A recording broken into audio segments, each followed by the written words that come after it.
উপবিষ্ট হাজারাত উলামায়ে কেরাম, ফুদালা, কুরামা, ইম্মা যতজন আজকের এই মাহফিলকে ধন্য করলেন, উপবিষ্ট হয়ে শুনছেন, সম্মানিত মুরব্বিয়ানে কেরাম, তারুণ্যের উচ্ছ্বাস, দিক দিগন্তের দিকপাল তরুণ প্রজন্মের আমার তরুণ ভাইরা, নবজাগরণের অগ্রদূত, বর্তমান প্রজন্মের অহংকার, আমার ইয়ং জেনারেশন জেন জি, যারা এই মাহফিলে বসছেন, এসেছেন সম্মানিত মা এবং বোনেরা, পর্দার অন্তরালে যারা শ্রবণরত হয়ে শুনছেন, সকলকে একযোগে জ্ঞাপন করছি সর্বশ্রেষ্ঠতম ইসলামের অভিবাদন। উহাইয়িকুম বিতাহিয়াতিল ইসলাম, আসসালামু আলাইকুম ওয়া রাহমাতুল্লাহি ওয়া বারাকাতুহু।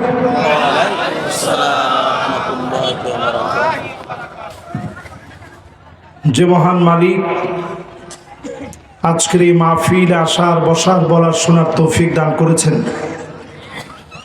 মহিয়ান গরিয়ান রাজাদিরাজ আল্লাহ পাকের আলিশান দরবারে নত শিরে অবনত চিত্তে শকর গুজারি আদায় করব। একটা লোক আমরা কৃপণতা করব না, সবাই দারাজ দিলে মনের সবটুকু উজাড় করে দিই, মালিকের শকর গুজারি আদায় করি, সবাই মিলে পড়ি কালিমাতুশ শুকর আলহামদুলিল্লাহ। আপনারা খুশি না বেজার? পানিটা পড়তেছে, একটু মনে হয় এটা বন্ধ করতে হবে, এটা ফাইন্ড আউট করে এটা বন্ধ করতে হবে, না হলে আমার এমনি ঠান্ডা লেগে গেছে, কথা বলতে খুব কষ্ট হচ্ছে। এর মধ্যে যদি গায়ের মধ্যে পানি পড়তে থাকে তাহলে একটু পরে আর কথা বলতে পারবো না। ডান এবং বাম দুই দিক দিয়ে পানি পড়তেছে। আচ্ছা, লাফালাফি করা দরকার নেই, বাস বাজান, কেউ কথা বলা যাবে না। মোবাইলগুলো সব পকেটের ভিতরে।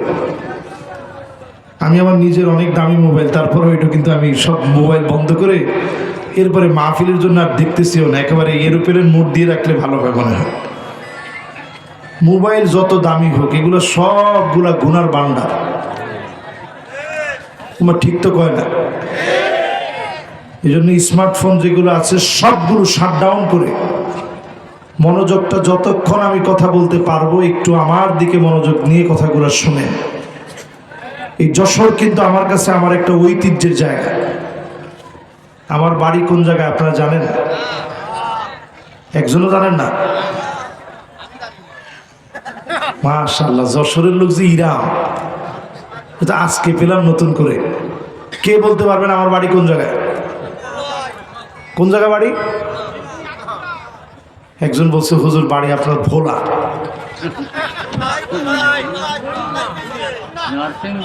হ্যাঁ মাশাআল্লাহ, একজন বলে ফেলে দিয়েছে, একজন বলছে নরসিংদী। মাশাআল্লাহ, উনি বলছে যে খুব ভালো মানুষ ওখানকার মানুষগুলো। তবে আমি খুব একটা টিস্যু হাতে নিতে হবে, মোবাইলটা বাদ দিয়ে এটা, হ্যাঁ এটা দিয়ে খেয়াল থাকতে হবে। মনে হয় সামনে দিকে সরে যাওয়া ভালো, নাকি একটু সামনের দিকে মুভ করবো? না, সামনে আবার আগাইলে সব চেঞ্জ করতে হবে। আচ্ছা, আল্লাহ ভরসা, ইনশাল্লাহ দেখি আল্লাহ কদ্দুর চালায়। আচ্ছা থাক, যা কপালে আস। মাইকম্যান কোথায় দেখি বাবা? অপারেটর আসেন তো। অপারেটর কই বাবা? ও তুমি অলরেডি চলে গিয়েছো? ও ঠিক আছে, অসুবিধা নেই, তুমি যেখানে আসো অসুবিধা নেই, তুমি একটু সামনের দিকে দিয়ে দাও। একটু কষ্ট দিচ্ছে আপনাদেরকে, এইটাও আজকে আসলে দরকার হইতো না। যদি শরীরটা ঠিক থাকতো তাহলে একটু উস পড়লে কোনো অসুবিধা হইতো না, কিন্তু আজকে অসুস্থ শরীর তো খুব ভয় লাগে মানুষের সাথে যে ওয়াদাগুলো দেওয়া। যাও একটু সামনে যাও, এই তো হয়ে গেছে, যাও একটু সামনে যাও। মাশাআল্লাহ, চেয়ারটা মুখ করেন, বাস হয়ে গেছে। মাশাআল্লাহ, লিল্লাহি তাকবীর। এই তো হয়ে গেছে। বাস সবাই মিলে আসুন মালিকের আলিশান দরবারে নত শিরে অবনত চিত্তে শকর গুজারি আদায় করি, দিল খুলে মোহাব্বত নিয়ে পড়ি কালিমাতুশ শুকর আলহামদুলিল্লাহ। এত আস্তে আমার তো মনে হয় যুবকরা যারা আছেন তারা কেন যেন আমার উপর রাগ করে আছেন। যুবকরা একটু দিলের টানে মোহাব্বত নিয়ে বলেন তো আলহামদুলিল্লাহ। এখন তো যুবকরা বলছে, মুরব্বীরা বলে নাই মনে হয়। যুবক মুরব্বী সবাই মিলে একযোগে বলেন তো আলহামদুলিল্লাহ। প্রশংসা কার? সুখে কার? দুঃখে কার? কষ্টে কার? বিপদে মুসিবতে কার? জেলখানাও লাগবে কার? আজাবান লিআমরিল মুমিন ইন্না আমরাহু কুল্লাহু খায়র। মুমিনদের বিষয় বড় আশ্চর্যজনক। মুমিন বিপদে পড়ে যাবে, মুসিবতে পড়ে যাবে, জেলখানার ভিতরে আটকে যাবে, ফাঁসির মঞ্চে নিয়ে যাওয়া হবে, ব্যবসায় ক্ষতি হয়ে যাবে, শরীরের ভিতরে কাটা ফুটবে। শব্দটা যখন উচ্চারণ করবে, মুমিনকে ডেকে ডেকে জান্নাতের দরজা বুলন্দ বানায়া গুনাহ খাতা যিনি মাফ করে দিবেন তিনি কি? এই জন্য যারা মুমিন হয়ে বসার জন্য আসছি, নিয়ত করে ফেলেন, বিপদ মুসিবতে থাকলেও প্রশংসা করব কার? এবার দেখি তো বিপদ মুসিবতে প্রশংসা করার কয়জন আছেন? দিল থেকে সবাই মিলে বলেন তো আলহামদুলিল্লাহ। এই প্রশংসা যদি শিখে নিতে পারেন,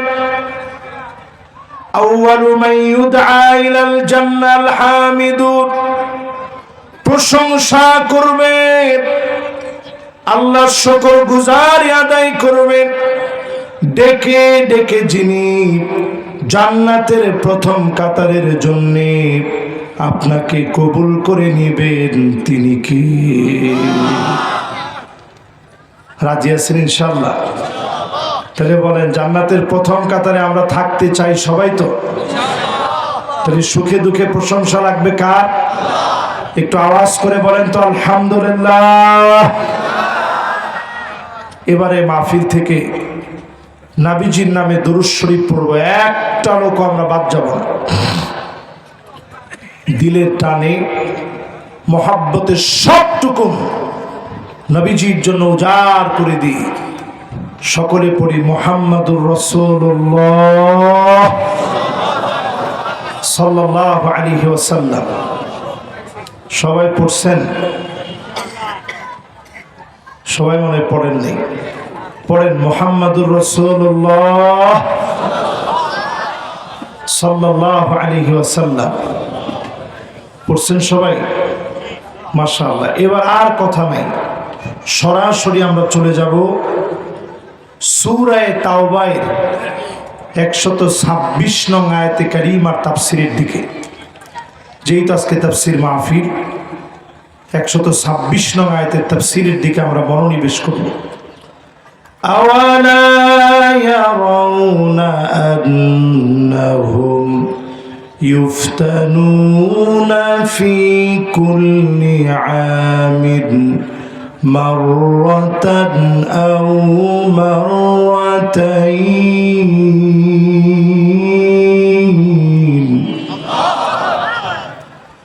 সুম্মা লা ইয়াতুবুনা ওয়ালা হুম ইয়াযাক্কারুন।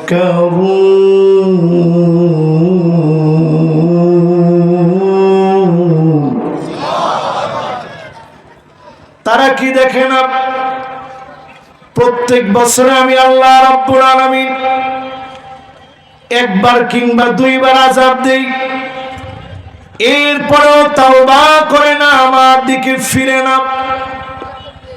আল্লাহ পাক আয়াতে কারিমার ভিতরে জানায় দিলেন, প্রত্যেক বছরে আযাব আসে।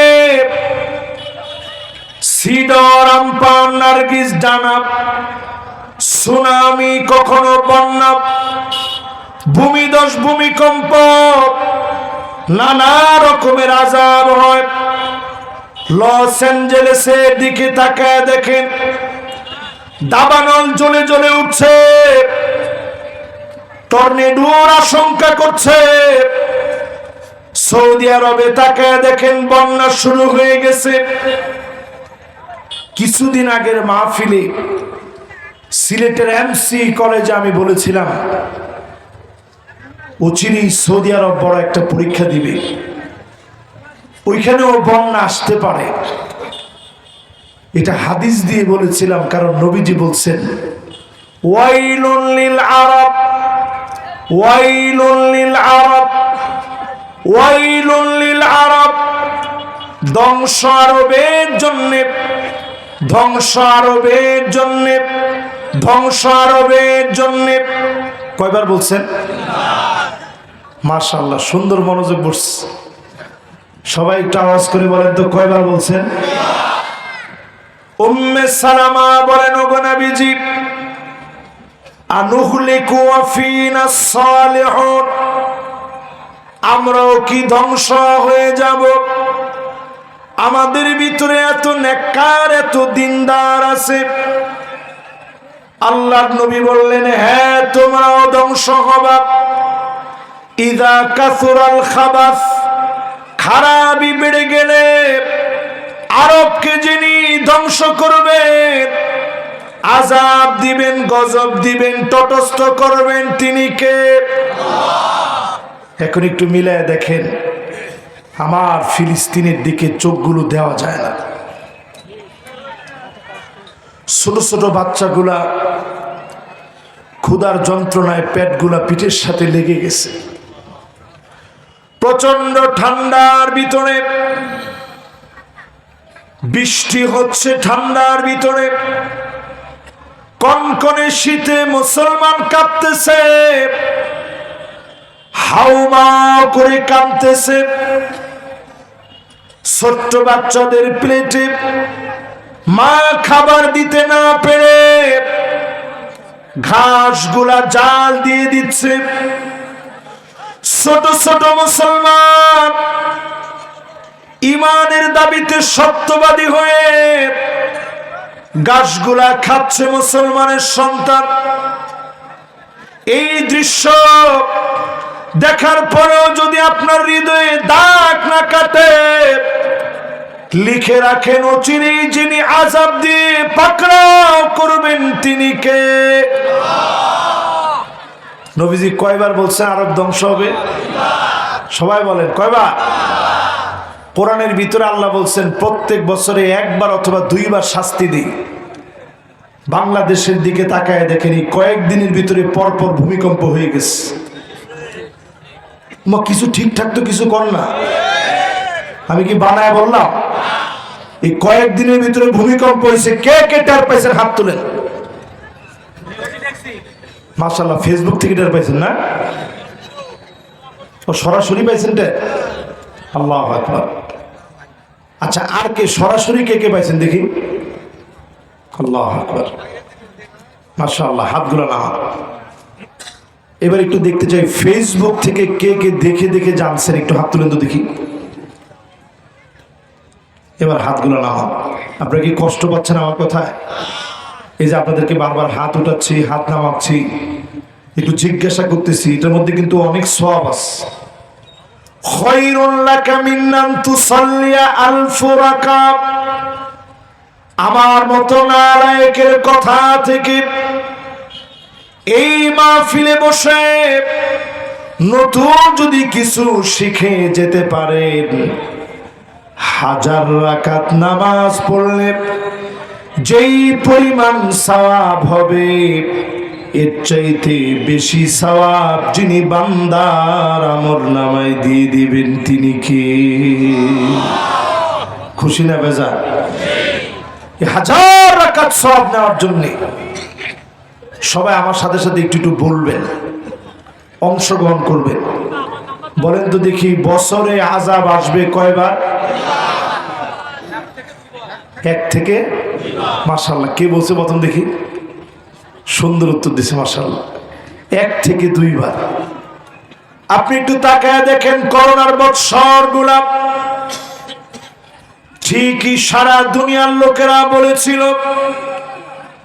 বাংলাদেশ ভয়ে তটস্থ হয়ে যাবে, লাশ জায়গায় জায়গায় পড়ে থাকবে। আমার দেশে এমন হয় নাই। বড় বিপদের আগে আমার দেশের মানুষগুলাকে যিনি হেফাজত করেছেন তিনি কে? আমার 2টা চোখ দিয়ে আমি দেখেছি মানুষের উঠানের ভিতরে নামাজ পড়তে। ঢাকা শহরে সাদে সাদে নামাজ হয়েছে, তারাবির নামাজ। মসজিদের ভিতরে যেতে পারে নাই, চিৎকার করে মানুষগুলা কেঁদেছে। জুমার নামাজের দিনে চিৎকার করেছে। এই কান্না মালিকের কাছে বড় পছন্দ হয়ে গেছে। আমার দেশ থেকে অল্প বিপদ দিয়ে করোনার মতো মহামারী যিনি উঠায় নিয়েছেন তিনি কে?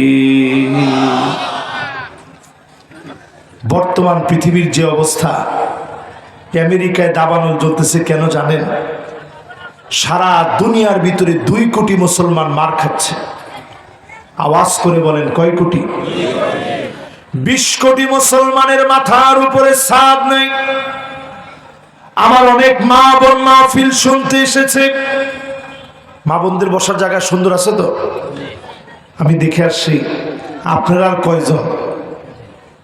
মা বোনদের ওইখানে এত পরিমাণ মা বোন আসছে, আমার কাছে মনে হচ্ছে বাংলাদেশের সামনের দিনে সব দেখা শেষ, সামনে হবে আল কোরআনের বাংলাদেশ।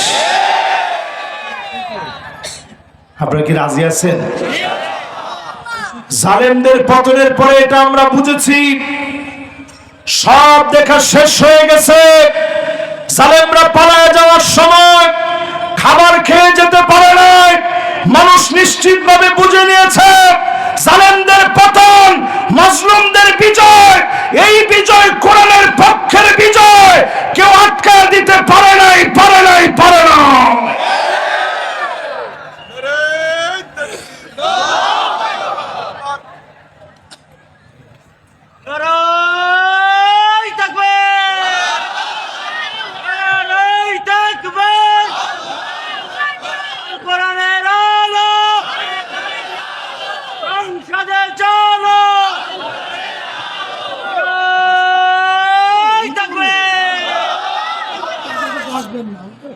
এবার একটু আমি আপনাদেরকে বলি যে সুন্দর একটা তাকবীর দিচ্ছেন, কে দিচ্ছেন দেখি? মাশাআল্লাহ। বসেন, একেবারে ইয়ং মানুষ না? উনি তাকবীর দিয়ে বলছে আল কোরআনে আরো নাকি পার্লামেন্টে জ্বালাবে। মুসলমান এখনো যদি না বুঝেন, সামনের দিন ভয়াবহ আযাবের দিন আসতেছে, ঠিক কিনা বলেন? সাগরদারির এক মাহফিলে আজ থেকে 8 বছর আগে ঠান্ডা জনিত মহামারীর কথা আমি বলেছিলাম 8 বছর আগে। আজকের আপনাদের এই মাহফিলে ভাঙা কণ্ঠে অসুস্থ শরীর নিয়ে 2025-এ আমি পরিষ্কার বলতে চাই, কোরআনুল কারীমের সূরা তাওবার 126 নং আয়াত, নবীজির হাদিসগুলো পরিষ্কার বলে দিচ্ছে আগামীর পৃথিবীর নেতৃত্ব মুসলমানরা দিবে। যেই দেশ পিছায় যাবে ওই দেশ অনেক বেশি আযাবের সম্মুখীন হবে, ঠিক কিনা বলে? সবাই তো ঠিকটা জোরে বলতে পারলেন না। জোরে একটু হিম্মত নিয়ে বলেন তো, ঠিক কিনা? এবার দেখি পিছন দিক থেকে একজন তাকবীর দিবেন, দেখি একজন নাই?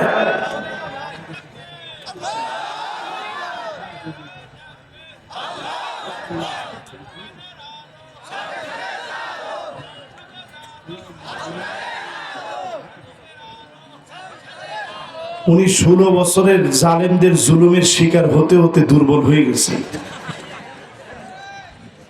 এবার একজন দিবেন যিনি দুর্বল হন নাই, পিছনের দিক থেকে।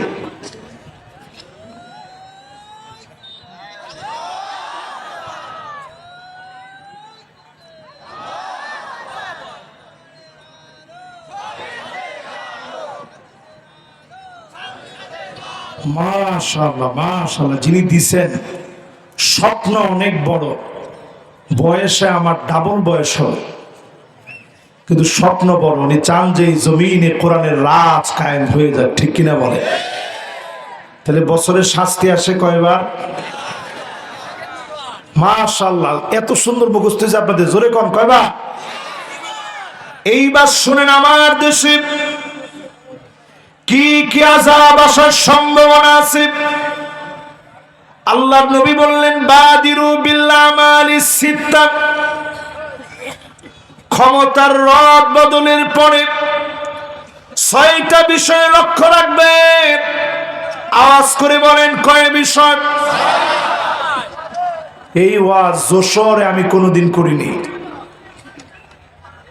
কেশবপুর, সাতক্ষীরা, মনিরামপুর, সাগরদাড়ি কোথাও করা হয়নি।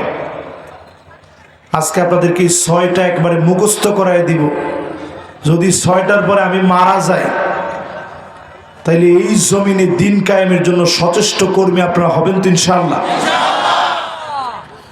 1 নাম্বার, আল্লাহর নবী বলেন, ইমারাতুস সুফাহা, নির্বোধরা যদি ক্ষমতায় চলে যায়, জুলুম নির্যাতন বেড়ে যাবে।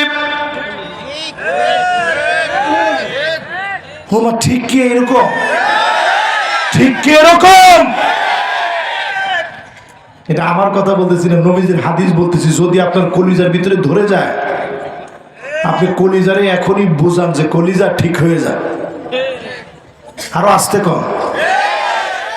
নির্বোধ যদি ক্ষমতায় চলে যায়, বড় ধরনের খেসারত দেওয়া লাগবে। এই জন্য আবু হুরায়রা রাদিয়াল্লাহু তাআলা আনহু ইমারাতুস সুফাহা, নির্বোধদের ক্ষমতার চেয়ে মৃত্যু কামনা করছেন, আল্লাহ আপনি আমারে উঠায় নেন। নির্বোধদের ক্ষমতা দেখান না। আলেমদেরকে বলি, ইসলাম পন্থীদেরকে বলি, যদি নির্বোধরা আবার ক্ষমতায় আসে, জালেমরা যদি আবার ক্ষমতায় আসে, টুপি পরবেন তো পরে, মাথা থাকলে তো টুপি পরবেন, মাথায় থাকবে না টুপি পরবেন কেমনে, ঠিক কিনা বলে? কথা কি বুঝে আসতেছে? তাহলে কয়টা শাস্তি আসবে? 6টার প্রথমটাই যদি এখন ভালো করে ঠিকঠাক না করেন, কষ্ট হয়ে গেছে নাকি আপনাদের? না না না, মনে হয় কষ্ট হয়ে গেছে। কষ্ট হয়ে গেছে? যে সময় কষ্ট হবে আমার একটু ছুটি দিয়ে দিবেন। তাহলে 1 নাম্বার, অনেক রাত পর্যন্ত চলবে, কি বলেন? কিন্তু আমার দিলটা আজকে আর চলতেছে না। তারপরেও মাশাআল্লাহ, আপনারা আমারে বড় মহব্বত করেন, আমি জানি। মাশাআল্লাহ, আল্লাহ তুমি সব পারো। এই জমিনে 5ই আগস্ট আল্লাহ তুমি দেখাইছো। আল্লাহ এই জমিনে তুমি পারো কালেমার রাজকে আল্লাহ তুমি উড্ডীন করে দিতে। আমাদের প্রিয় আল্লামা চলে গেছেন, 1টা বছর যদি থাকতো, সুখের দিনটা তিনি দেখে যেতে পারতেন। ফয়সালা কার? আল্লাহর ফয়সালা। ইমারাতুস সুফাহা, নির্বোধরা যদি ক্ষমতা আসে, আবার যদি জালেমরা ক্ষমতায় বসে, মাথা থাকবে না, টুপি পরবেন কেমনে? যদি নিজের ঈমান বাঁচাতে চান, সব দলকে বলবো কোরআনের দিকে আসে। আগামী দিনে কোরআনকে যিনি বিজয়ী করবেন তিনি কে? 1 নাম্বারটা গেস। মা বোনদেরকে বলে, আপনাদেরও কিন্তু সেই ওয়াজ। মা বোনরা যদি কোরআনের দিকে না আসে, এদেশে পরিবর্তন কি সম্ভব? লা ইউফলাহ কওমুন ওয়াল্লাউ আমরুহুম ইমরাআ, ওই জাতি সফল হবে না যেই জাতির নেতৃত্ব দিবে নারীরা। ওমাই তো কয় না কিছু, এটা নবীজির হাদিস। হাদিসটা বলে পরিষ্কার আমরা বুঝাই, আমাদের দেশে যারাই নেতৃত্ব দিয়েছে তাদের কিন্তু সন্তানাদি আছে না? আমরা পুরুষদের নেতৃত্ব কামনা করছি, এমন নেতৃত্ব কামনা করছি যেই নেতৃত্বে নেতার দুর্নীতি চলবে না, কর্মীর চাঁদাবাজি জনগণ মানবে না। ঠিক নেই? এরপরে 2 নাম্বারটা আসে, নবীজির কথা থেকে যাই, তাইলে আর ঝগড়া বিবাদ হবে না। বলবে যে হুজুর তো নবীজির কথা বলছে, তাইলে অনেকে আবার মনের ভিতরে কষ্ট নিয়ে নিবে যে হুজুর এগুলো কইল কি। 2 নম্বরে আল্লাহ নবী বলেন, আচ্ছা এই ওয়াজটাকে আপনারা শুনছেন? আজকে তো দিল দিয়ে শুনুন। ছোট মাওলানা কই যা? ফিলিস্তিন। মাশাআল্লাহ। কোনে যাচ্ছেন? কোনে যাচ্ছেন? এই ওয়াজের পরে আপনার চোখে ঘুম চলে এসেছে? বসেন। আর যদি বেশি বেগতিক হয় তাহলে যাইতে পারেন। এবার আপনারা কি আমার সাথে সবাই আছেন ইনশাআল্লাহ? তাহলে বলেন আযাব আসবে কয়টা? 1 নাম্বারটা কি? এখন সুন্দর না না না, নির্বোধরা ক্ষমতায় আসছে। নির্বোধ বুঝেন? যাদের বুদ্ধি টুদ্ধি নাই, নির্বোধরা ক্ষমতায় যদি আসে, টুপি পরবেন তো দূরে থাক, মাথায় থাকবে না। 2 নম্বরে আল্লাহর হাবিব বলেন কাসরাতুশ শারত, অধিক পরিমাণে আবার শর্ত লাগায় দিবে। বিগত দিনে রাজাকার বলে বলে আলেমদেরকে যারা দাবা রেখেছে, আবার যদি কোন নির্বোধ ক্ষমতা আসে, নতুন করে রাজাকার ট্রাম নিয়ে খেলবে। ঠিক কিনা বলেন? অলরেডি আরে না, একটু নতুন করে আপনি চিন্তা করেন। রাজাকার বলে না, আমাদেরকে যে রাজাকার বলে, আমরা তো সেই দিনের পোলাবা। তো নবীজির হাদিসের এই শব্দের ব্যাখ্যা আপনি কেমনে করবেন? কাসরাতুশ শারত মানে কি? নানা শর্ত দিয়ে আবার নতুন করে জুলুম করা হবে, অন্যায় অবিচার করা হবে। বাংলার জনগণ 5 আগস্টের পরে নতুন কোন জালেমের অত্যাচার মেনে নেবে না। ঠিক কিনা বলেন? তাহলে কয় নাম্বারটা গেছে? একজন কইছে 3 নাম্বার। 2 নাম্বারটা গেছে। 1 নাম্বারটা বলেন তো কি? আর 2 নাম্বার? আরে না, 2 নাম্বার হচ্ছে অধিক পরিমাণে শর্ত সারায়েত দিয়ে নতুন করে জুলুম করা শুরু হবে। ঠিক কিনা বলেন? শুরু হবে। এবার 3 নাম্বারটা শুনেন, নবীজির হাদিস কি আযাব আসতেছে যদি না শুধরান। আর যদি শুধরে যান, এই দেশটা সবচেয়ে উন্নত দেশ হবে ইনশাআল্লাহ। 3 নম্বরে আল্লাহর হাবিব বলেন বিয়াউল হুকমানি, টাকার বিনিময়ে বিচার বিক্রি হবে। আমার ঠিক তো কেউ কয় না। বিচারপতি মানিককার দিকে তাকায় দেখেন, মানিককারে যখন ধরছে গামছা দিয়া টান মারছে গলার মধ্যে, জিগে তুই মানিককা না? তখন মানিককা টানের চোটে কয়, হ আমি মানিককা, আমি অসুস্থ, দেখেন বুকের মধ্যে কি হয়েছে দেখে না। তখন বলতেছে কিরে, তুই তো সেদিন টকশোর ভিতরে তোর যে আওয়াজ ছিল এখন তো আওয়াজ কমে গেছে। বলছে না, আমি পরে মাপ চেয়ে নিছি। তারে যে কলা পাতার ভিতরে শোয়াইছে, বিশ্বাস করেন আমার মায়া লাগছে। আল্লাহ একটা অসহায় মানুষ এইরকম কলা পাতার ভিতরে শোয়াতে পারে, কিন্তু তার তো মায়া লাগে না। এই বিচারপতি মানিকের যে ছবি সুপ্রিম কোর্ট, হাই কোর্ট, সমস্ত জায়গায় এই ছবিটা টানায় দেওয়া দরকার। মাথাটাকে ব্লার করে দিয়ে যাতে ছবির গুণা না হয়। কলা পাতার ভিতরে কিছু একটা যে শুয়ে আছে, সবচেয়ে বড় বিচারপতি বাংলাদেশের কলা পাতার ভিতরে শুয়ে থাকতে পারে জুলুমের কারণে, নিজে জালেম হয়ে কলা পাতায় ঘুমাইতে পারে। এই ছবি সব জায়গায় লটকায় দিয়ে প্রমাণ করা দরকার জালেমদের স্থান বাংলাদেশের মাটিতে হবে না, হবে না, হবে না।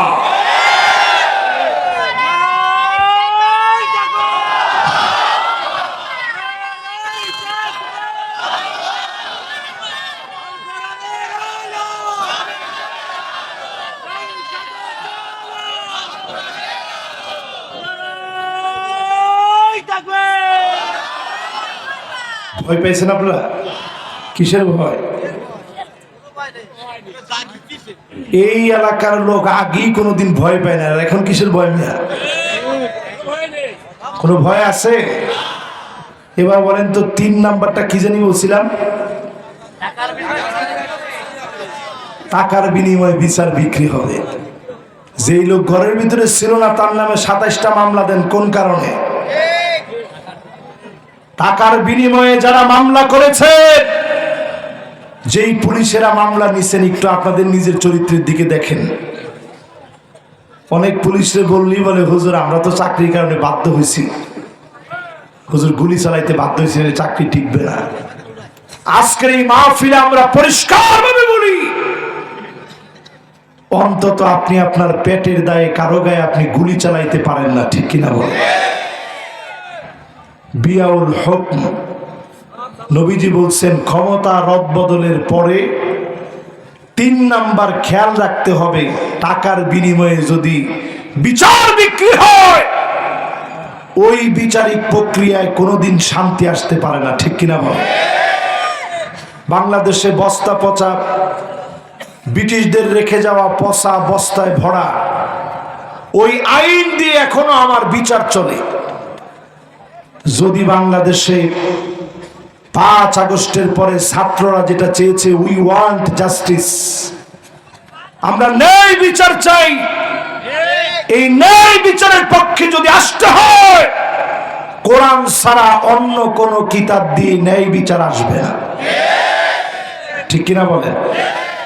তাহলে কয় নাম্বারটা গেছে? 4 নম্বরে নবীজি বলেন ইস্তিগফাফাম বিদ্দাম, চারদিকে রক্তের সরাসরি হবে। জোরে কোন কি হবে? এখন হচ্ছে নি, তবে যেই রকম তারা ধারণা করছিল এরকম হয় নাই।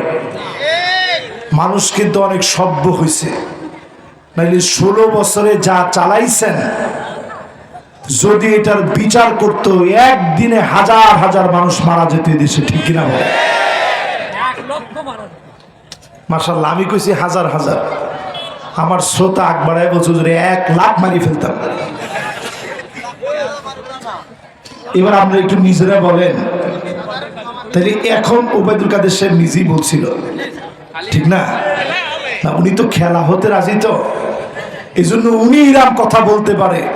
মানুষ এত সভ্য হয় নাই, এজন্য এখনো কেউ কারো গায়ে তেমন হাত দেয় নাই। তারপরও তাকায় দেখেন, লুকা ইবনে লুকা, নবীজি যেদিন মক্কা বিজয় হলো সবাইরে মাফ করলেন। লুকা ইবনে লুকার কথা নবীজি বললেন, যদি কাবার গিলাফ ধরেও মাপ চান, লুকা ইবনে লুকার কোনো মাফ হবে না। কিছু লোকদের কথা নবীজি বলে দিলেন যাদের মাফ হবে না। এমন কিছু লোক আছে খেলা হবে বলে যারা ডায়লগ দিয়েছে, জনগণের সামনে আসে, আপনাদেরও কোনো মাফ হবে না, ঠিক কিনা বলেন? খেলা হবে বলতেন, আসেন একটু আইসা দেখেন, জনগণ প্লেয়ার হয়ে রেডি হয়ে আছে, কিন্তু আপনাদের ভাগে পাচ্ছে না। এবার আজকের এই মাহফিলে আমরা পরিষ্কার ভাবে বলি, বাংলাদেশকে যদি গৃহযুদ্ধের হাত থেকে বাঁচাতে চান, যারা বর্তমানে অন্তর্বর্তীকালীন সরকার আছেন, যেহেতু এই কথাগুলো মিডিয়ায় চলে যাচ্ছে, আমি সবাইকে লক্ষ্য করে বলি, পার্শ্ববর্তী দেশ তাকায় আছে কেমনে আমাদের দেশের ভিতরে গৃহযুদ্ধ লাগাই দিবি, ঠিক কিনা বলেন? ঠিকঠাক কিন্তু একটু হিম্মত নিয়ে বলেন, আর একটু আওয়াজ করে বলেন কথাটা কি ঠিক? আমরা দেখেছি তারা আমাদের দিকে আঙ্গুল তুলে বলতেছে বাংলাদেশ নাকি দখল করতে 2 মিনিট লাগবে। আবার আরেকজন এরকম লাফালাফি করে। সংবাদ প্রচার করতে গিয়ে উনি লাফ মেরে কখনো বাংলাদেশ ধরে, কখনো সিলেট ধরে, কখনো চিটাগাং ধরে। জোকার মিয়া, তোমারে বলে দেই, আমরা সেই সে জাতি যারা বললে পাহাড় তার জায়গা থেকে সরে যাবে। জোরে করে আল্লাহু আকবার। হয় না এত আস্তে, হয় নাই। জোরে হিম্মত নিয়ে বলেন তো আল্লাহু আকবার। 3 বার আল্লাহু আকবার বলবেন, আমি শুনবো। কেমন জোরে হয়? জোরে, আরেকটু জোরে, আরেকটু জোরে। মাশাআল্লাহ। এবার একটু আপনাদেরকে একটা ছোট্ট গল্প শোনাই। খালিদ বিন ওয়ালিদ ইয়ারমুকের যুদ্ধে যাওয়ার জন্য চিঠি লিখলেন রোমক সম্রাটের কাছে, আসলিম তাসলাম, ইসলাম গ্রহণ করেন, শান্তি পেয়ে যাবে। জোরে করে আল্লাহু আকবার। এই চিঠি যখন লিখছে, রোমক সম্রাটের বাহিনী ছিল 4,40,000। জোরে কোন কত হাজার? মুসলমানের সৈন্য ছিল 36,000। তাহলে একটু জোরে কোন আল্লাহু আকবার। তাহলে 36,000 বেশি না 4,40,000 বেশি? মাশাআল্লাহ। এই যে এই হচ্ছে মুসলমানের সন্তান, মাশাআল্লাহ। কোনটা বেশি? আল্লাহু আকবার। ও যখন 36,000 বেশি বলছে, আপনারা তো হাসি দিচ্ছেন, আমার চোখে পানি চলে আসছে। আসলে আল্লাহর কাছে বেশি হচ্ছে 36,000। জোরে কোন আল্লাহু আকবার। তারা আমাদের চাইতে কত বেশি? অঙ্ক করলে দেখা যায় 4,04,000 বেশি। কিন্তু মুসলমান ছোট্ট একটা চিঠি লিখছে, আসলিম তাসলাম, ইসলাম গ্রহণ করো, করলে শান্তি পাবা। রোমক সম্রাটের পায়ের নিচের মাটি নড়বড়ে হয়ে গেছে। চীনের সম্রাটের কাছে চিঠি লিখেছে, 36,000 মুসলমান আসতেছে, আমার ইয়ার মুখ দখল করে নিবে। 36,000কে ভয় পেয়ে চিঠি লিখছে। চীনের মাথা আগে থেকে অন্যরকম ছিল। চীন উল্টা চিঠি লিখে জানাইছে যে ভয়ের কোনো কারণ নাই, তবে যুদ্ধের দিকে যেও না, আমি তোমারে কোনো সৈন্য টন্য দিতে পারবো না। ইন্না কওমান লাউ আরাদু আন ইয়াখলা আল জাবাল লাখালাউহা, মুসলমান এমন এক জাতি, এরা যদি পাহাড়কে বলে সর, পাহাড় সরে যেতে বাধ্য। জোরে করে আল্লাহু আকবার। তাহলে এবার কত দেখে আমরা ছিলাম কত হাজার, তারা ছিল কত? 4,40,000। কত বেশি? ছোট্ট একখান চিঠি লিখে দিছে, চীনের কাছে সাহায্য চেয়েছে। চীন বলছে সাহায্যটা তো দিতে পারবো না। তাহলে ভয়টাকে এখন রোমক সম্রাটের বাড়ছে না কমছে?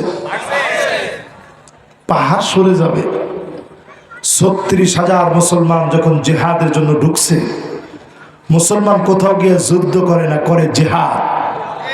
যুদ্ধ আর জেহাদের মধ্যে পার্থক্য হচ্ছে, যারা জেহাদ করার জন্য যায় তারা শাহাদাতের তামান্না নিয়ে যায়, প্রয়োজনে আমার জীবন দিয়ে দিব, রণাঙ্গন থেকে ফিরব না। লিয়ালাই কালিমাতিল্লাহিল উলিয়া, আল্লাহর কালেমা বুলন্দ হবে, আগে মারব তারপরে মরব। একটা স্লোগান ছিল, আমরা এক সময় দিতাম,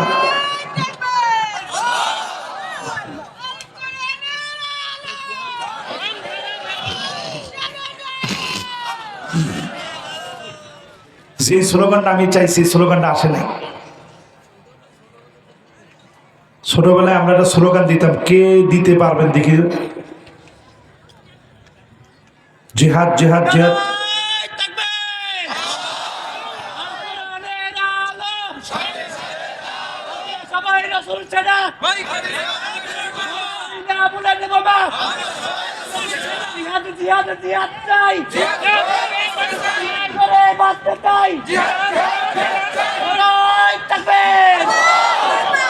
ওয়াজ থামায় কেন এই স্লোগানটা দিলাম জানেন? কারণ 16টা বছরে জিহাদ অলরেডি আমাদের পাঠ্যপুস্তক থেকে সরাইয়া দেওয়া হয়েছে। আর একটু আস্তে কর না, শুনে ফেলবে তোরা। আজকে আমার প্রতিবেশীদেরকে বলি, শোনেন, আপনারা আমাদেরকে 2 মিনিট সময় দেন। অলরেডি ভূতত্ত্ববিদেরা বলছে লস অ্যাঞ্জেলেসের পরে লাস ভেগাস দাউ দাউ করে জ্বলবে। হতে পারে এরপরে এই 2025-এর ভিতরে ভারতে একটা বড় ভূমিকম্প হবে, ভারত 2 টুকরা হয়ে যাবে। যারা 2 মিনিট আমাদেরকে দখল করতে চান, 1 মিনিটের ভিতরে তোমরা টুকরা টুকরা হয়ে যেতে পারো। নিজের চরকায় তেল দাও, মুসলমানদেরকে নিয়ে মেতো না।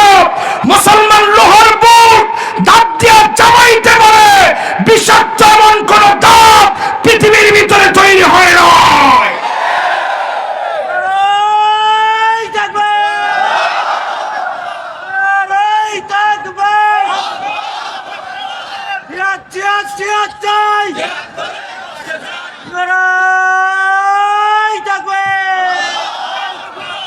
যেই স্লোগানটা এই মাত্র দেওয়া হলো এখান থেকে, এরকম স্লোগান যদি 16 বছরে খালি দিতেন, আপনারাই কিছু না বললেও আমারে বলতো, হুজুর একটু আপনার আজকে শরীরটা খারাপ না, কণ্ঠটাও তো অনেকটা ভেঙে ভেঙে গেছে, চলেন একটু থানায় আসেন, 2 কাপ চা খেয়ে নেন। আরে কথা কয় না। আমরা আজকে পরিষ্কার শোনায় দিতে চাই, আল জিহাদু মাদিন ইলা ইয়াউমিল কিয়ামah। জিহাদ আজ আছে, কাল থাকবে, কিয়ামত অবধি এই জমিনে দিন কায়েমের জন্য জিহাদের পন্থা বেছে নিয়েই জমিনে দিন কায়েমের জন্য লড়া লাগবে। এবার আসেন তো দেখি, কয় নাম্বার বলতেছিলাম? খেল আছে। 1 নাম্বারটা কি? মাশাআল্লাহ, লিল্লাহে তাকবীর। আমি তো মনে করছিলাম আপনারা সবাই ভুলে গেছেন। 2 নাম্বারটা কি?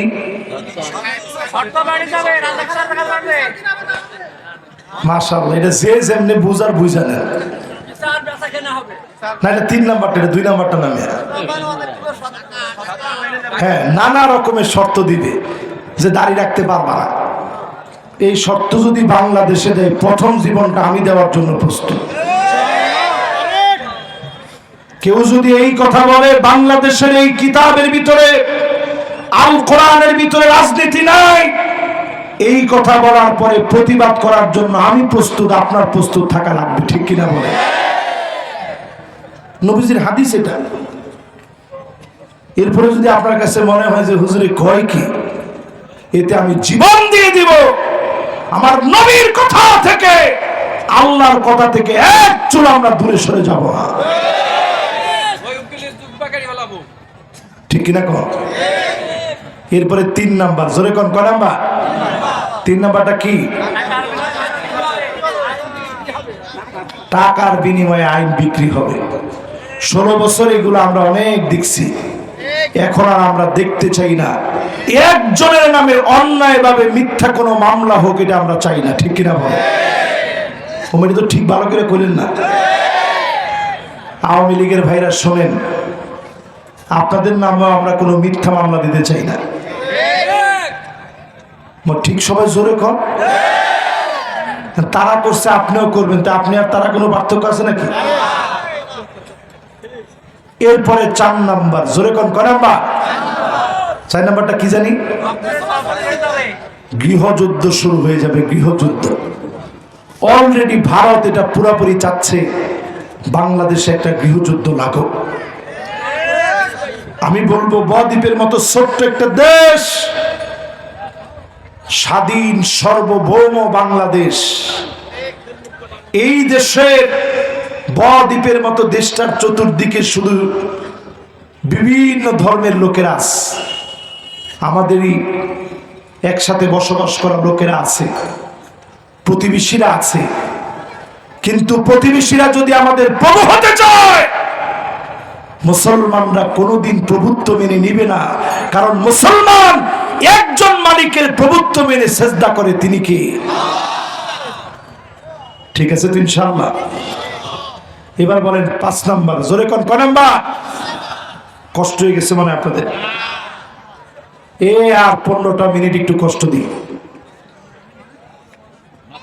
মাশাআল্লাহ মাশাআল্লাহ, 2জন 3জন আসতেছে, দ্রুত আসেন। মাশাআল্লাহ, যুবকরা দ্রুত আইসা বসলে আমরা খুশি। এবার মনোযোগটা আগের চাইতে বাড়াই দিই। এবার কয় নাম্বার? 5 নাম্বারটা শুনেন, নবীজি কি বলতেছেন। কাতিয়াতুর রাহিম, আত্মীয়তার সম্পর্ক ছিন্ন হয়ে যাবে। আসেনি এখন? একজনে কইছে আছে। 2 ভাই, একজন একদল করে, আরেকজন আরেক দল করে, একজন একজনকে দেখতে পারে না। তুই বাড়ি আসিস না, তোর জায়গা জমি যা আছে সব আমার। কোন দল করেছিস তুই জানিস না? তোর যে পিঠই না, এটি তো বেশি। ভাই বলে তোর গায়ে হাত দিই না। এরকম আত্মীয়তার সম্পর্ক ছিন্ন হবে, নবীজি বলে গেছেন। হচ্ছে কি হচ্ছে না? 6 নম্বরে আল্লাহর হাবিব বলেন, তোমরা তোমাদের চোখে দেখবা আকাল্লুহুম ফিকহা, এলেমে কম, আমলে কম, জ্ঞানে কম, বুদ্ধিতে কম, এমন মানুষগুলাকে বড় আলেম মনে করে সামনে ঠেলে দেওয়া হবে। হাদিসের অংশ যখন পড়ি, আমি নিজের দিকে আঙ্গুল দেখিয়ে মনে করি, এত বড় জায়গায় আপনারা বসায় দিলেন, সেই যোগ্যতা আমার ভিতরে নেই। আলেম হিসেবে যারা কথা বলেন, মেপে কথা বলবেন, দিনের কথা যারা বলেন, মেপে কথা বলবেন। এই জাতি আপনার কাছে আমানত। কাউকে খুশি করার জন্য বলি না, আল্লাহর খুশির জন্য বলি। ও আমার জাতি, কোরআন দিয়ে রাষ্ট্র চলক, আপনারা চান কি চান না? জোরে বলে। তাইলে কোরআনের ভিতরে রাজনীতি আছে না নাই? এই যে হাদিসের 6টা অংশ বললাম, এই 6টা অংশ থেকে মুক্তি পাওয়ার জন্য 5টা শাসনের দিকে লক্ষ্য করতে হবে। জোরে কোন কয়টা? আরো জোরে, জোরে হলো না। এই 5টা শাসন, একটা একটা করে 5টা শাসন আজকে আপনাদেরকে শোনাই দিই।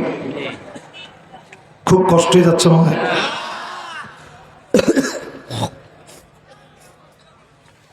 কষ্ট হচ্ছে না তো আপনাদের? কষ্ট যা, মাশাআল্লাহ। ফজর পর্যন্ত কে কে শুনবেন দেখি? মাশাআল্লাহ, যিনি বলছেন প্রথম ফজর পর্যন্ত শুনবেন, হাতটা নামা। ওয়াজ তো আর ফজর পর্যন্ত করার মতো জ্ঞান আমার নাই।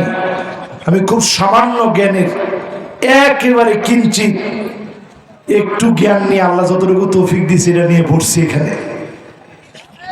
এটা নিয়ে কি ফজর পর্যন্ত চালান যাবে?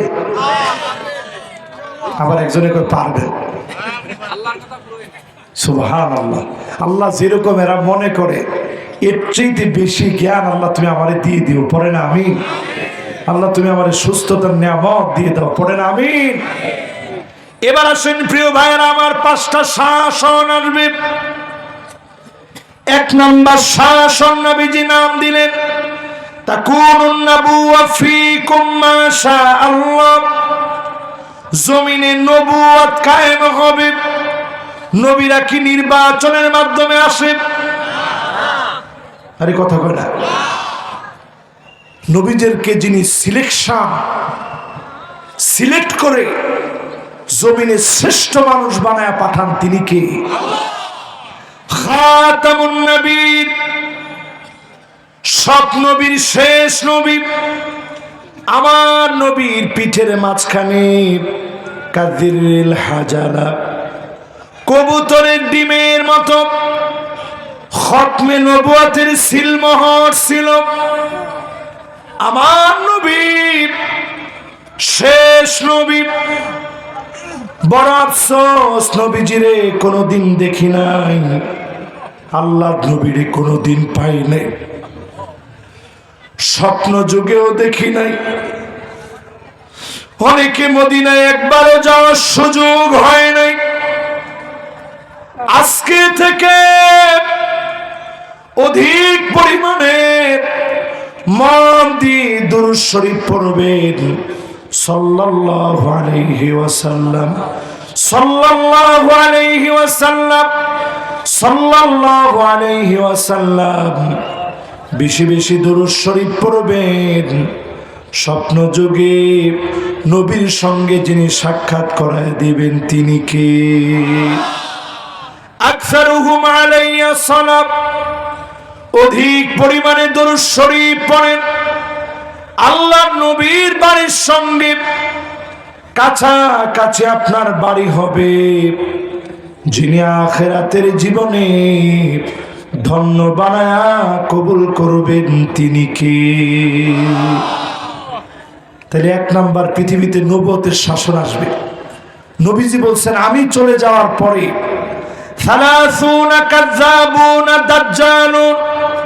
30 জন মিথ্যুক আসবে। জোরে কম, কয়জন?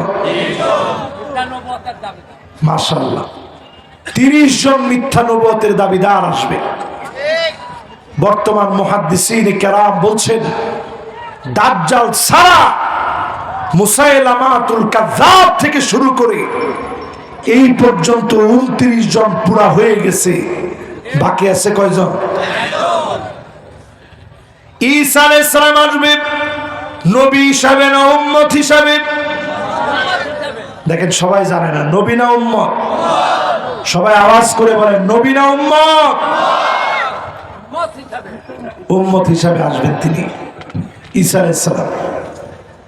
যেই মসজিদে আসবে 5ই আগস্ট আমাদের দেশে বিজয় হওয়ার পরে 8ই ডিসেম্বর সিরিয়ায় মুসলমানরা বিজয় অর্জন করছে। জোরে করে আল্লাহু আকবার। এই কেশবপুর মনিরামপুরে আমার একটা দুইটা মাহফিলে না, ডজন ডজন মাহফিলে আমি বলছি সিরিয়া 12 বছর মার খাওয়ার পরে বিজয় অর্জন করবে। জোরে করে আল্লাহু আকবার। আমার মুখ থেকে কে কে ওয়াজটা শুনছিলেন একটু হাত তুলেন তো দেখি। একটু কষ্ট দিই, জোরে একটু টান টান করে হাতগুলো উঠান। এবার হাতগুলো নামান। এই যে লোকগুলা দেখতেছেন এগুলা কি আমার ভাড়া করা লোক? নবীজি হাদিসের মধ্যে বলছেন 12 বছর মার খাবে। আমি একটা হিসাব মিলাইলাম, আগে আমার দেশে বিজয় হয়েছে, জালেমরা পালায় যেতে বাধ্য হয়েছে। একই কায়দায় সিরিয়ার ভিতরে বিজয় আসছে। বাশার আল আসাদের মতো জালেম, যার দাদা জালেম ছিল, যার বাপ জালেম ছিল, যে নিজে জালেম ছিল, ওই জালেম বিতাড়িত হতে বাধ্য হয়েছে। প্রমাণ হয়ে গেছে সারা দুনিয়ার ভিতরে নতুন এক অধ্যায় রচনা হবে। মিশর বিজয় হবে, সিরিয়া নতুন করে জাগবে, লেবানন জাগবে, লিবিয়া জাগবে। যেই আরব দেশগুলো ঘুমায় আছে প্রত্যেকটাকে আল্লাহ তটস্থ করবে। মাজলুমদের বিজয় হবেই হবে। কোন জালেম আটকা দিতে পারবে না, পারবে না, পারবে না।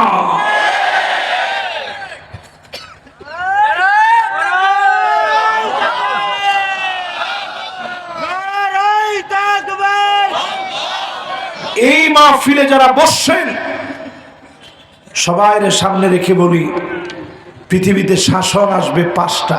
কয়টা? 1 নাম্বার নবুয়তের শাসন শেষ হয়ে গেছে। ঈসা আলাইহিস সালাম আসবে উম্মত হয়ে। কোন মসজিদে আসবে?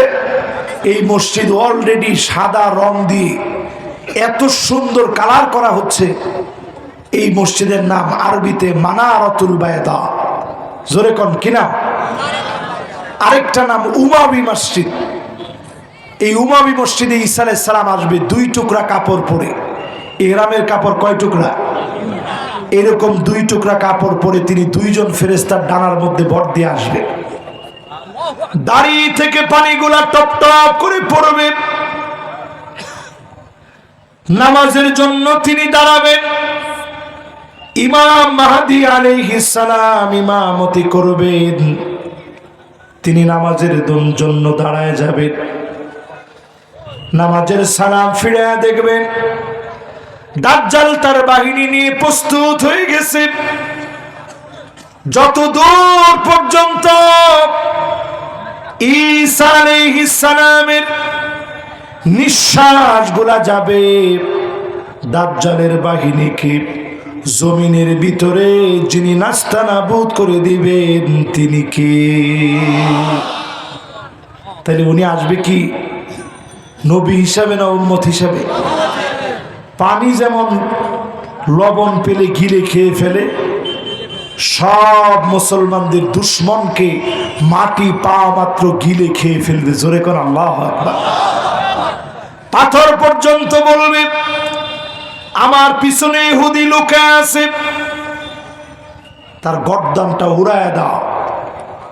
শুধু একটা গাছ বলবে না, গাছটার নাম গারকাত।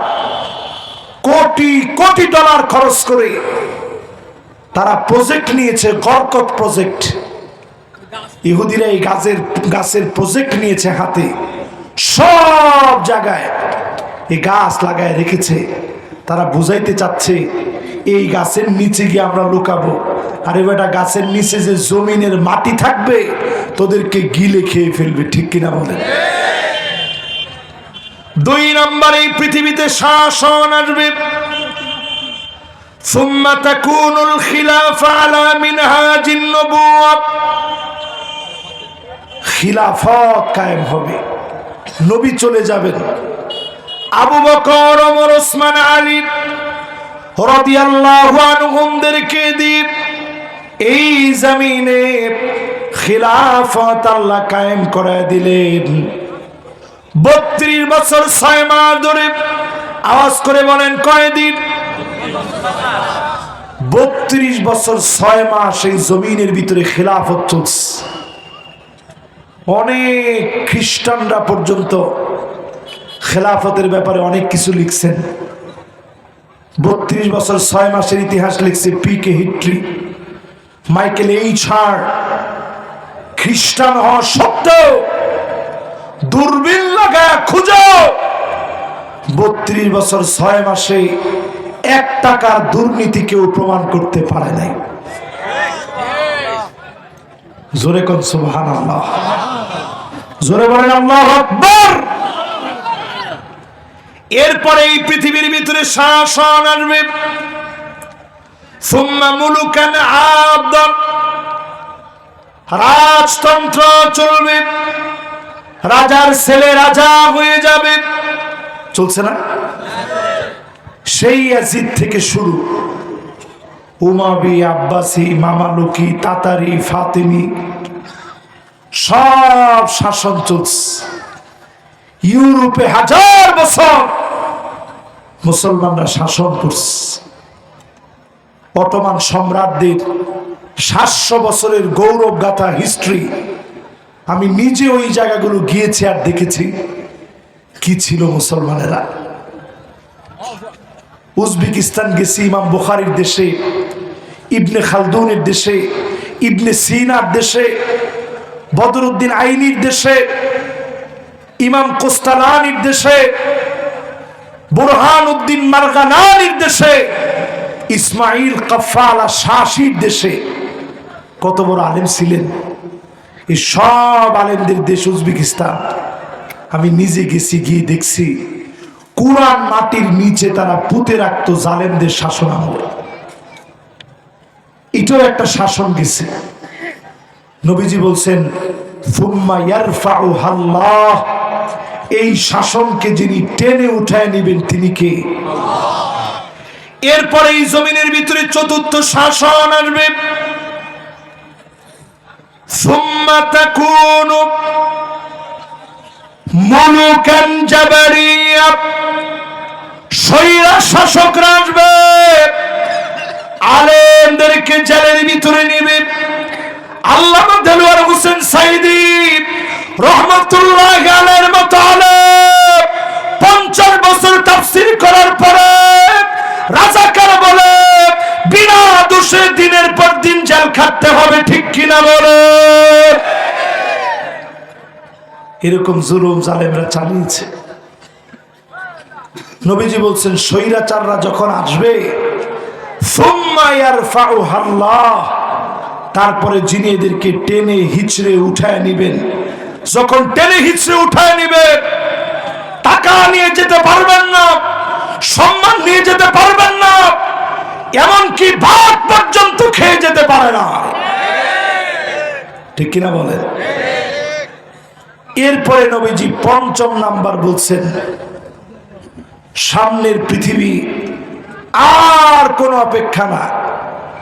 সুম্মা তাকুনু খিলাফাতান আলা মিনহাজি নবুওয়াতি, সামনের পৃথিবীতে সব দেখা শেষ, সামনে শুধু চলবে, শুধু কোরআন দিয়ে রাষ্ট্র চলবে।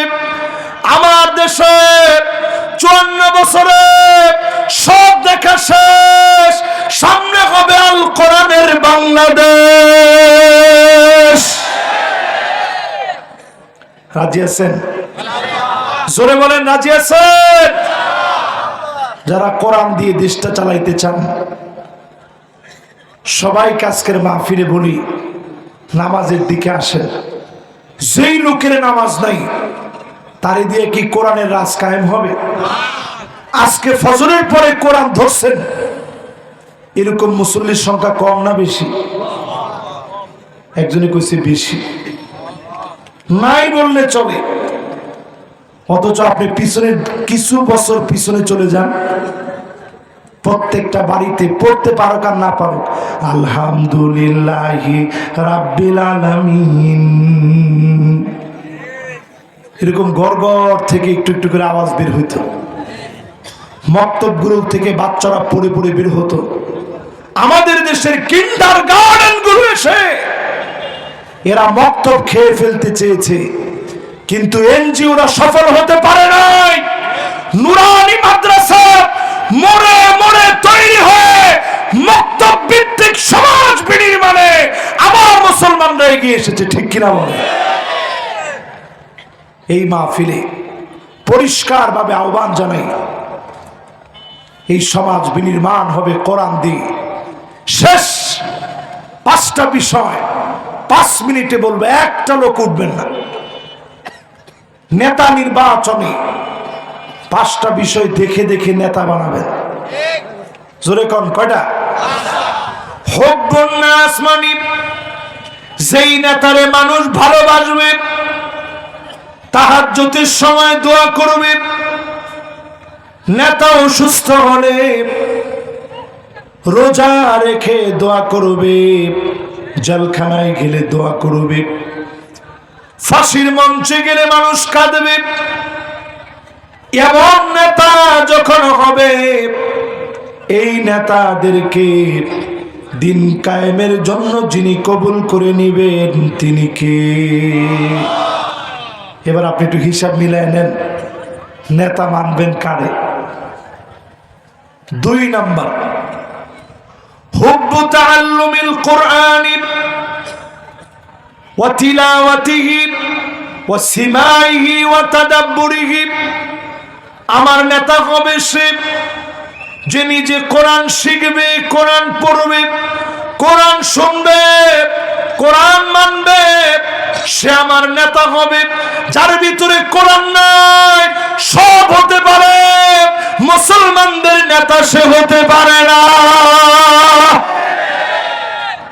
ঠিক নেই? কথা কি একটু কঠিন হয়ে গেছে? হইলে হোক। একজনে বলছে যে সঠিক কথা। এখন আপনি একটু চিন্তা করেন, আপনি কোরআনই পড়তে পারেন না, মুসলমান নেতা কেমনে হইবে? একজনকে গিয়ে নেতা বানাই দিছে, আরে তোর কাম হয়েছে 4 ছক্কা পিটানো। ডাইরেক্ট বলতেছে তুমি শুধু 4 ছক্কা পিটাবা। 4 ছক্কা পিটাইতে পিটাইতে তারে দিছে বক্তব্য দিতে, সে বলতেছে বিসমিল্লাহির রহিম, মাঝখানে রহমান বা। ঠিক কিনা কম?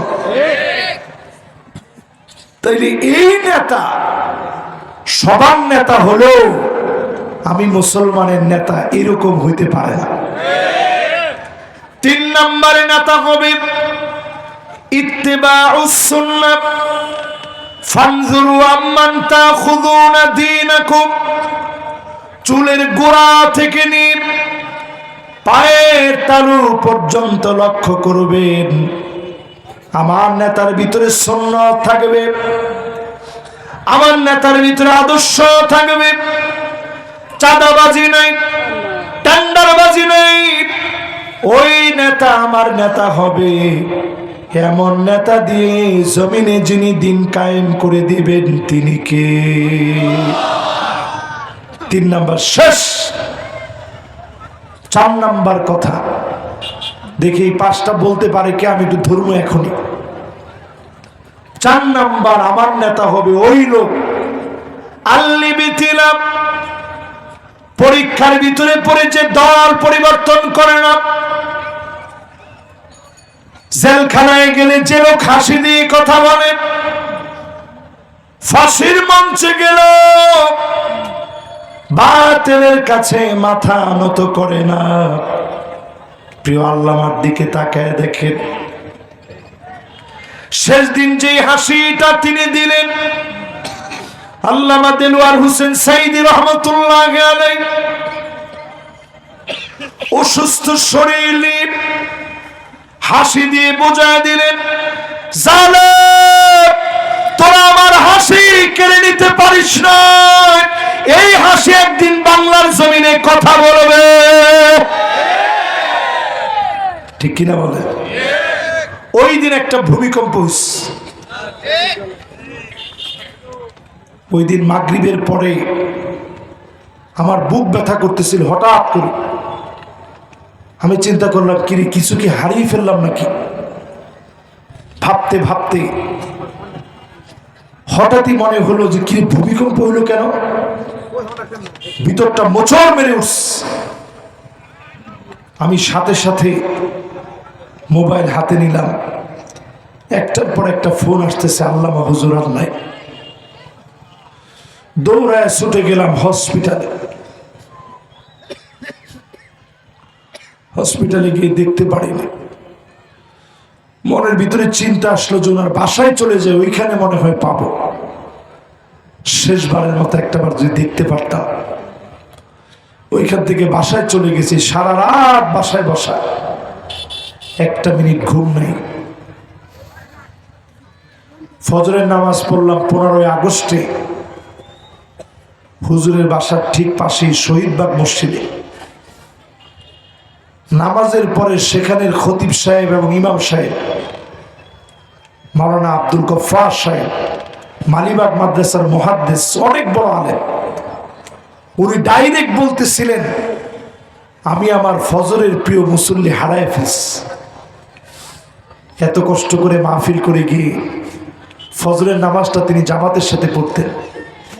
তিনি বলতেছিলেন পৃথিবী বড় একজন আলেমকে হারিয়ে ফেলেছে, বিনয়ী একজন আলেমকে হারিয়ে ফেলেছে, এমন একজন আলেম হারিয়ে ফেলেছে 100 বছরে তার ক্ষতিপূরণ আর আসবে কিনা আমরা জানি না। যখন কথাগুলো বলতেছিল ওনার চোখ দিয়ে পানি ঝরতেছিল, আর উনি বলতেছিলেন আমার প্রিয় আল্লামা অনেকগুলো চিঠি লিখছে জেলখানা থেকে, অচিরেই সময়ের পরিবর্তন হবে, সব চিঠির কথাগুলো আপনাদেরকে খুলে খুলে জুমার মধ্যে বলবো। জোরে করে আল্লাহু আকবার। ওই হুজুর বলতেছিলেন। সেখান থেকে নামাজ পড়ে অপেক্ষা করলাম, বলছে যে না লাশ এখানে আনবে না। চলে গেলাম পিরোজপুরে, শুনলাম জানাজার নামাজ হবে জোহরের নামাজের পরে, অথচ গিয়ে দেখি পুলিশ বারবার বলতেছে গুলি চালাবো, দ্রুত নামাজ পড়ে। 2 বার করে জানাজার নামাজ শুরু হয়ে গেছে, তারপরেও কেউ জানাজার নামাজ পড়ে নাই। চিৎকার মেরে উঠছে, জানাজার নামাজ বন্ধ করেন, জোহরের 1 মিনিট আগে জানাজার নামাজ পড়ব না, প্রয়োজনে 1000 জনের জীবন চলে যাবে, সময়ের আগে এখানে জানাজা হবে না। জোরে করে আল্লাহু আকবার। এই মাহফিল থেকে আপনাদেরকে বুঝাই দিতে চাই, পরীক্ষা আসবে, আমার নেতারা কখনো বাতিলের কাছে মাথা নত করবে না, ঠিক কিনা বলে? জনাব লুৎফুজ্জামান বাবর সাহেব, উনার জীবনের 16টা বছর চলে গেছে। এই যে লুৎফুজ্জামান বাবর সাহেবের 16 বছর চলে গেছে, উনার এখনকার সাক্ষাৎকার গুলা দেখেন, সব জায়গায় শুধু আল্লাহর কথা বলে। উনি একজন মাজলুম মানুষ। আমি বলবো উনার জীবন থেকে 16 বছর যারা কেড়ে নিয়েছ, রাষ্ট্রপক্ষ এটার দায়ভার গ্রহণ করা রাখবে, ঠিক কিনা বলে? এরকম যারা মাজলুম হয়েছে, মাজলুমদের দিকে তাকায় বলি, এইভাবে চিনবেন যারা মাজলুম হয়েছে, জালেমের কাছে মাথা নত করে নাই, তাদেরকে বলবো ন্যায় ইনসাফের পক্ষে ঐক্য গড়ে তুলুন, ঠিক কিনা বলেন? শেষ 5ম নম্বরে, আইওয়াফিকাহু বিআমালিন সালিহিন ক্বাবলা মাউতিহি, মৃত্যুর আগে জবান দিয়ে কালেমা নসিব হবে। কালেমা পড়তে পড়তে যিনি কবুল করে নিবেন তিনি কে?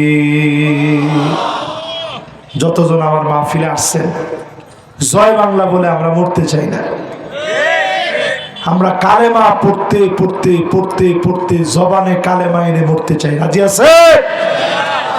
যতজনে মাহফিলে বসছেন, এখনই মোনাজাতের জন্য হাত উঠাবো। আল্লাহ পাকের কাছে কামনা করি কথাগুলোর উপরে আল্লাহ পাক আমাকে আপনাদের সবাইকে আমল করার তৌফিক দান করুক। পড়ে না আমিন। আল্লাহুম্মা আমিন। ربنا ظلمنا أنفسنا وإن لم تغفر لنا وترحمنا لنكونن من الخاسرين। মনোহরপুর বাইতুন নূর কেন্দ্রীয় জামে মসজিদের মাহফিলে বিদায় লগ্নে হাত তুলেছি। রব্বুল আলামিন মেহেরবানি করে এই মাহফিল থেকে কবুল আর মঞ্জুর করে নেন আল্লাহ। যত জন হাত উঠেছি, ডানে বামে কবরে যারা শুয়ে আছে, আল্লাহ থাকলে আজকের মাহফিলে আসতো,